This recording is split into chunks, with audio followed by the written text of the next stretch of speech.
picked up the machine. I drove about an hour for it. Kid was pretty nice. He didn't really know anything about it, didn't like quads. So take a look at it when we get home. Well, here she is. Got her home.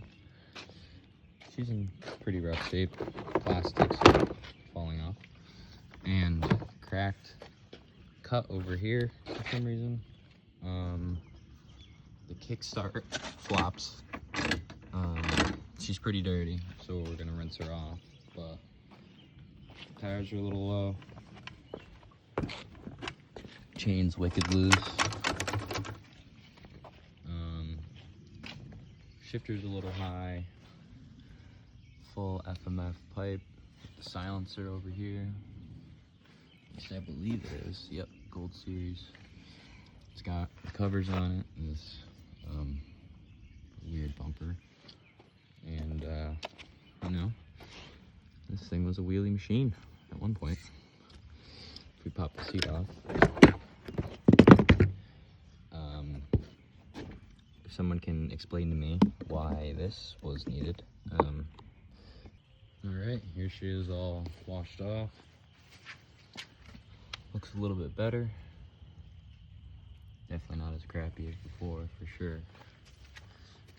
These rims are not the OEM rims. The OEM rims are over here. The seller gave me the other rims with tires on them. He said he didn't like these ones because he was riding in the woods. But yeah, she looks a little bit better. Wheels were definitely spray painted. Spray paint's actually coming off on my finger, so that's great. I don't know if somebody tried to paint the pipe or what's going on here, but we're definitely going to try to buff that out. But overall, the motor for sure looks a lot better. We can get to the carb a little bit better. Yeah, these are definitely newer plastics, but like I said before, I'm not sure why you would cut them. These plastics are super expensive. They're like $450. But yeah, let's roll her in the garage and start working on her. All right, here's where we kind of made it here with the blaster. Took all the stickers off, cleaned her up a little bit, and this front bumper, when you ride it, squeaks and rattles a lot. So I threw some new bolts in there, the top and the bottom.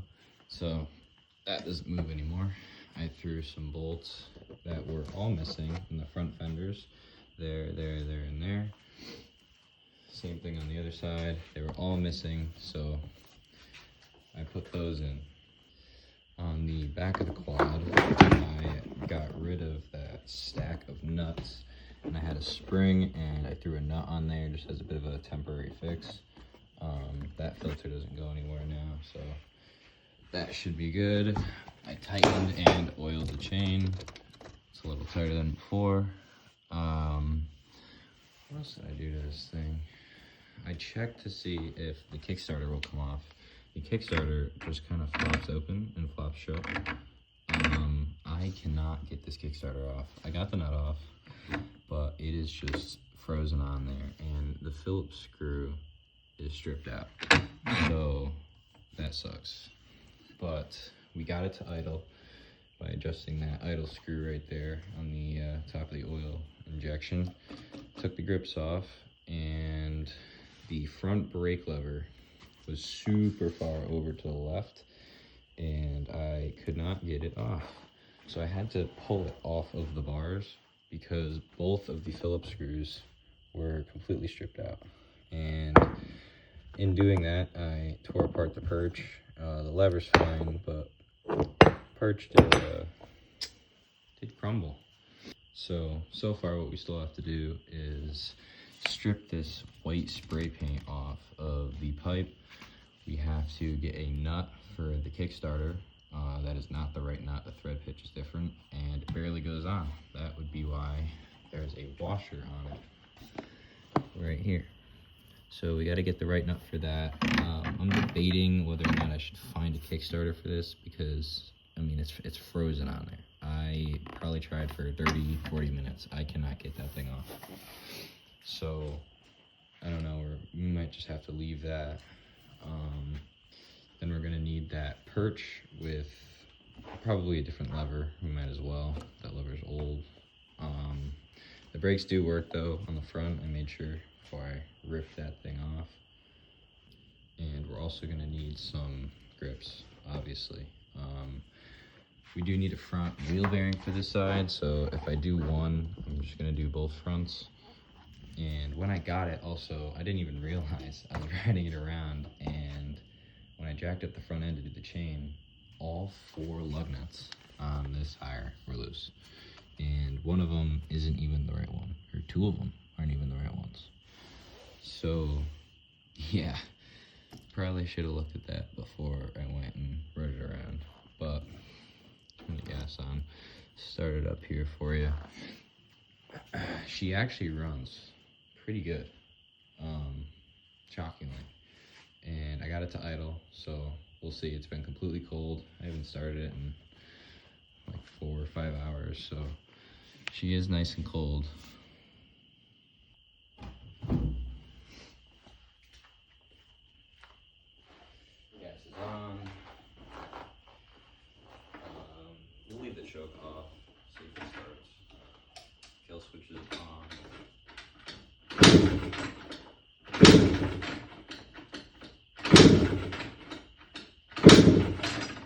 Maybe we'll try choke.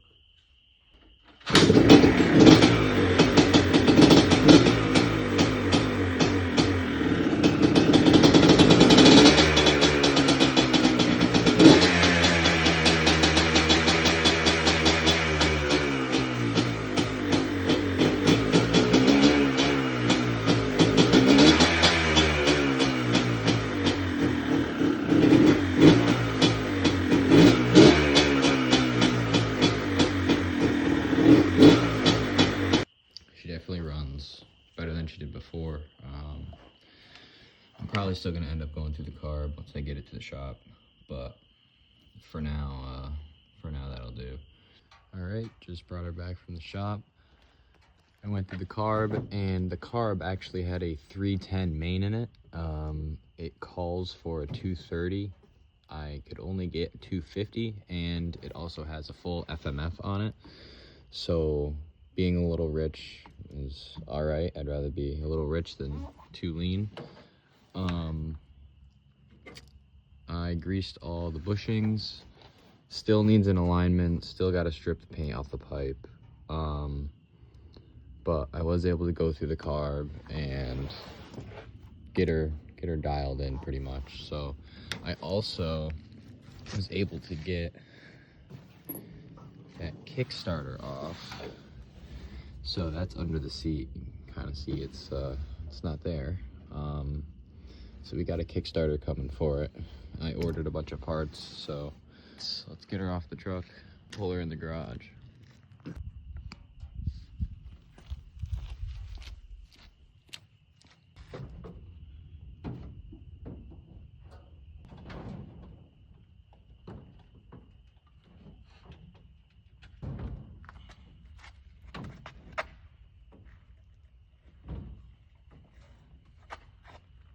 Still waiting on some parts, but I noticed when I was riding it, going straight, it does pull to the right pretty heavy. So we're gonna do a quick alignment here.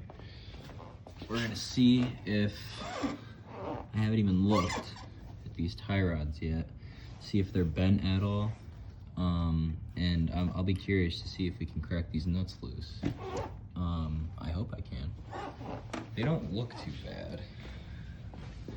I might just take a shot of brake cleaner to them real quick just to make sure, but she's definitely pulling to the right.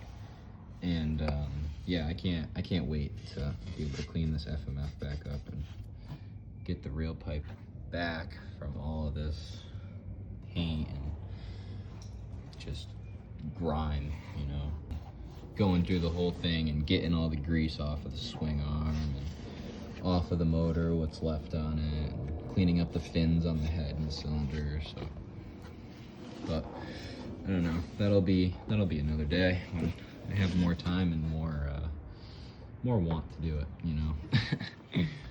Come up with, I don't have any longer bungees, I only have these two.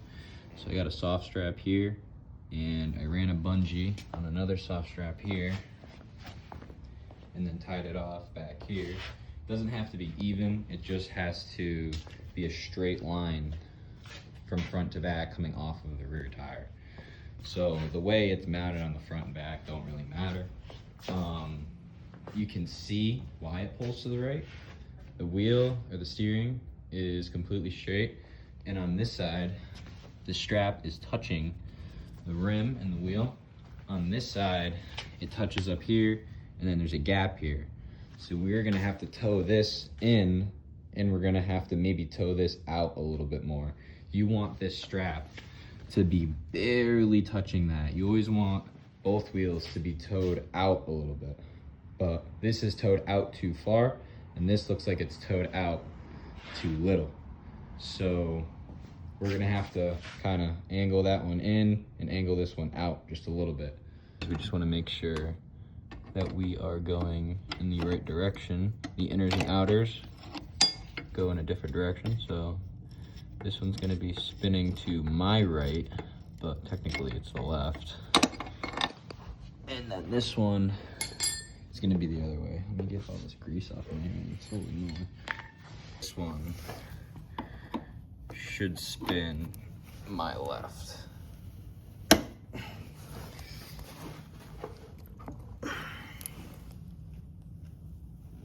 Oh boy, that thing's tight. Holy cow. Get a little more brake cleaner on it.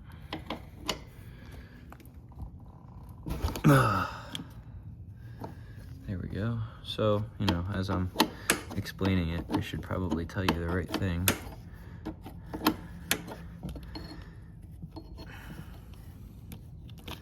But there you go. It does get a little confusing sometimes with these, especially when I get really stuck, but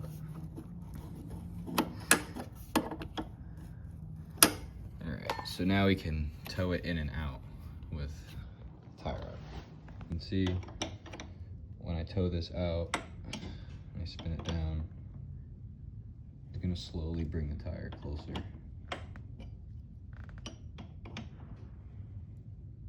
Obviously, this is not the most scientific way to do this because these straps aren't always going to be even. I just don't have any longer bungees, which would make it easier. But if you hold this one kind of straight, you can see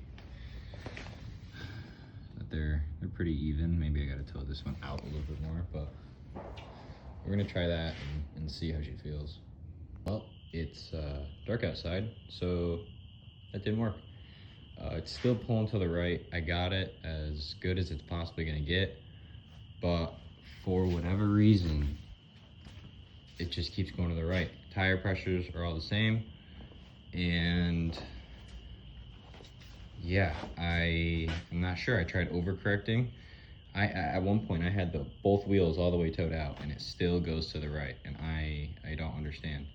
I could have the bars all the way over here and have the wheel straight, and it will still pull to the right. So I'm not sure. The very last time I just set it, I actually set the bars a little crooked so that the wheels would be straighter. I can't get it. So we're gonna wrap it up for today. Not 100% sure. I'm thinking maybe something's bent, but you would think that when you're doing this, it would correct for that. So, I mean, I really don't know. But yeah, we will pick up with this another day. As you can see, the light is actually going to the left. And if I stop pushing with this hand and let go, we're going to the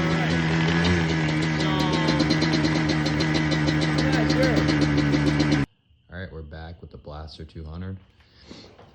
Went to go look at the chain, and the chain was actually extremely tight. So I took the carrier bolts out, and this is what they look like. So adjusting the chain was extremely difficult. So I'm gonna take these out, sand them down a little bit, throw some grease on them and throw them back in, and we're gonna readjust the chain. We're gonna try to make sure that the rear is straight, because what I'm thinking is maybe the rear somehow got a little crooked, and that's what was pulling it to the right side. If it's not that, then whatever, it's gonna pull to the right. I don't care. I'm kind of over it now, but the chain was definitely too tight, and these were definitely holding it up a little bit. So let's grease those up and throw them back in.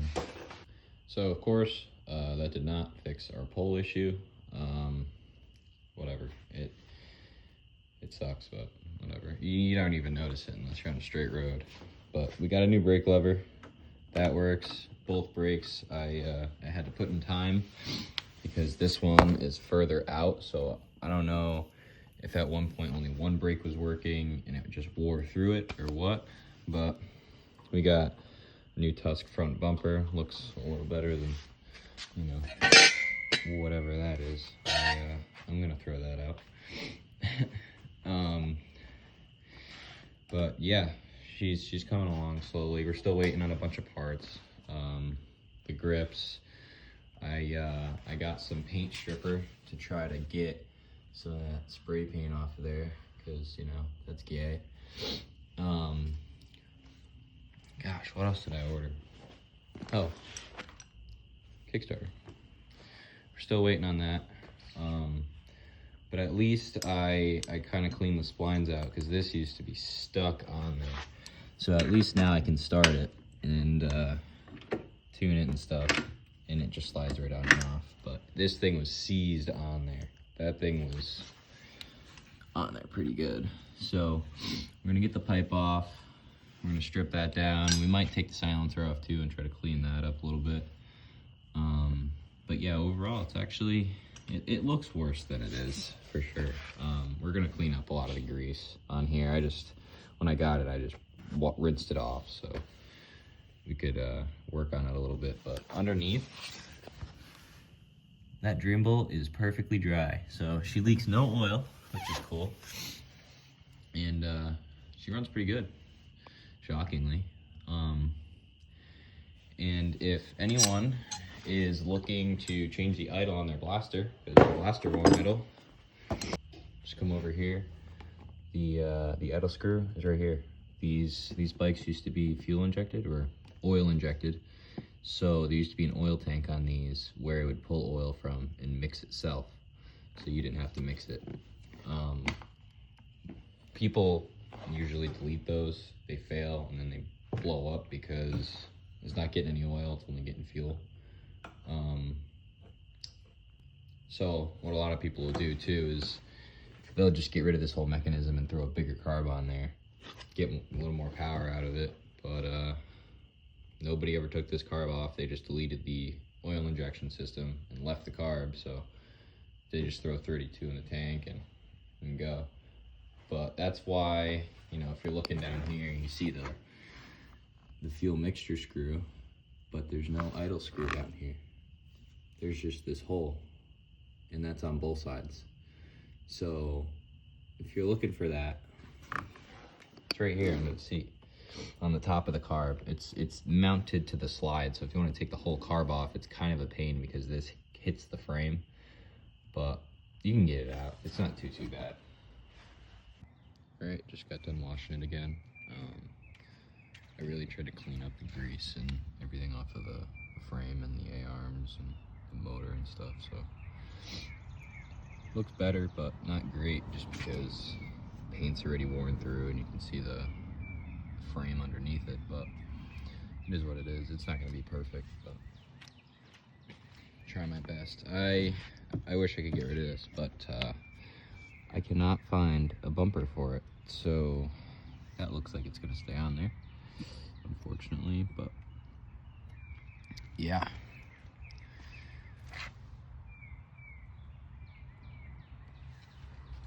this is kind of what the silencer looks like before we try to clean it up a little bit.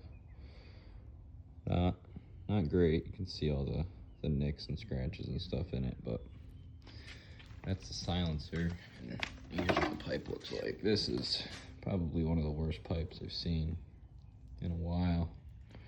But we're gonna try to bring it back somewhat. See if we can get any of that off. I mean, that just looks like rust, so I don't know. But we'll see. All right, we got the Tusk front bumper on there. We got new grips on there. Looks a little bit better now. And we got a new Tusk Kickstarter. I'm shocked I found one, but I did. So we got that on there. A new spark plug in it too, just to do it. I mean, they're $5, so you might as well. Yeah, I also got a bottom chain roller, because when it rolls, you can hear it. That is the chain rubbing on where the bottom roller is supposed to be. You see it's just metal there. It must have wore through the roller like it's doing up here. This top roller actually moves back and forth. You can see it. You know, that's not a problem or anything. We're just gonna leave that. But yeah. All right. We're gonna try this citrus strip on the pipe. I have absolutely no idea if this is gonna work, but in case it does, this is what it looks like before. So yeah, we'll see. All right, now we're just gonna wait. It says to wait for 30 minutes. Yeah, right there. Yeah, so I probably should have done like a test area or something, but you know, I read this first, of course, and I just thought, you know what, whatever. We're just gonna paste it on there, you know, but I just did that one portion of the pipe. That's pretty much the part you can see, just to see if it works, I guess. I'll see if I can do the rest of it, but they didn't really paint the rest of it, which is kind of the problem. It's all rusted. I guess they painted a little bit right there, but it's all just, you know, rust, and nobody's probably ever cleaned this. So, all right, we waited a little bit. Let's see. It looks like it's coming off a little bit. It's kind of hard to tell, but I do think it's taking the paint off.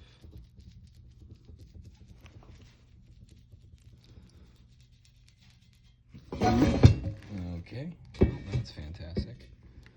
Let's just knock the pipe over. Let's grab a paper towel and just wipe a little bit of it off. See my finger, it's getting dirty, so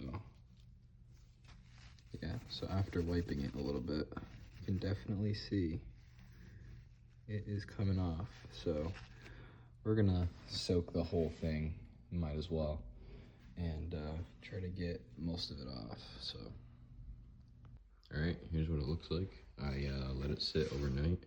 I haven't wiped it off or anything, so yeah, we'll see if it gets better. All right, here's what it looks like after. Definitely looks a little bit better, but on the back side, you can still see some of it is still on there. It did kind of exactly what I thought it was gonna do. Just take some of the paint off and not obviously take the rust off. So I'm gonna take a wire wheel and I'm gonna see if I can get some of that off. And I'm gonna take my buffing wheel and see if I can just go around and clean it up a little bit more, just make it look a little nicer. We got some of that citrus strip on both front wheels. These wheels are supposed to be like a chrome, kind of like these rear ones. Those aren't the stock rear ones. The stock rear ones I have, but they're also spray painted black. So we're gonna see if we can take that off. And over here we got the pipe and the vise. Trying to buff some of that crap out. I already took a wire wheel to it, so it does look quite a bit better. But if you look close, you can still see some of the imperfections in it. So we're gonna see if we can buff it out and make it a little bit better. This is on the spot I already did. I didn't go too hard or anything. I just went over it pretty light first, just to see if we're even really gonna make a big difference. But that's kind of what it's looking like right now. All right, here's the pipe.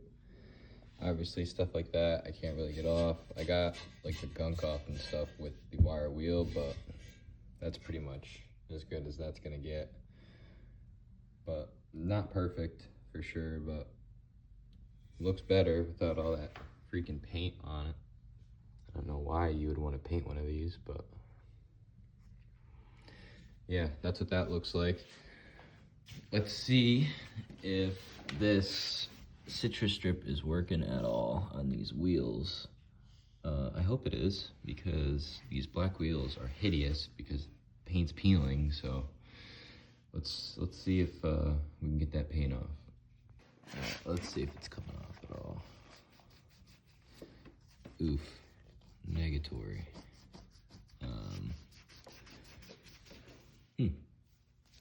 Maybe a little, but what I think, oh yeah, it's coming off. What I think I'm gonna do is let this sit for a little more and power wash it off. So while that's working, we're gonna have to pick the back end up again and readjust the chain. This roller goes underneath the chain over here, right there. So it adds tension to the chain, and I actually can't get the roller in unless I really loosen the chain. So, I mean, I don't know, that seems like a dumb idea to me. That just seems like it's just gonna wear through it again, but I guess that's how it's supposed to be, so whatever. So let's pick up the rear end and loosen the carrier bolts. All right, got everything loose. Chain's nice and loose, so we should be able to get in there and fit that roller underneath there. So let's see.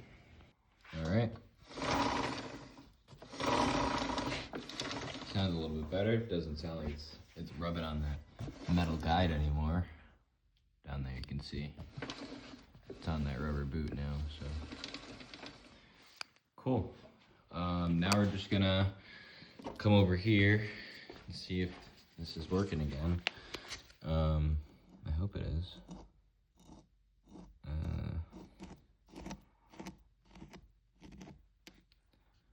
It's coming off, but not great. So we're gonna take it outside and get the power washer and see if we can get it off that way. I've been power washing it for 5 to 10 minutes, and it's coming off, but not great. The other side is a little bit worse. I used the highest bit that I had, and you can see it just kind of digs lines into it. And yeah, so I don't know, I might grab a wire brush and see if I can do it that way and maybe reapply the citrus strip. Well, it's been about 40 minutes. I had to get the wire wheel, and I still didn't really get it all off, and went a little heavy in some spots because the paint was super stuck. Definitely not perfect. I didn't even get to start the other wheel. It is just so, it is so stuck on there. All right, here's kind of the final look of it. You know, not perfect at all, but I guess it's a little better than before. You know, from far away it looks good. You know, if you just squint a little bit, you can see it. So we're gonna leave it. Whatever. Pretty much everything that I wanted to do. I think it looks 10 times better. You know, not perfect. Just probably could use some bushings and carrier bearings and whatnot, but all the brakes work. It's got a full FMF on it. Clearly I don't know how to wash the quad because there's still dirt all over it. And yeah, and it runs pretty good, so I think we're gonna leave it as it is. And yeah.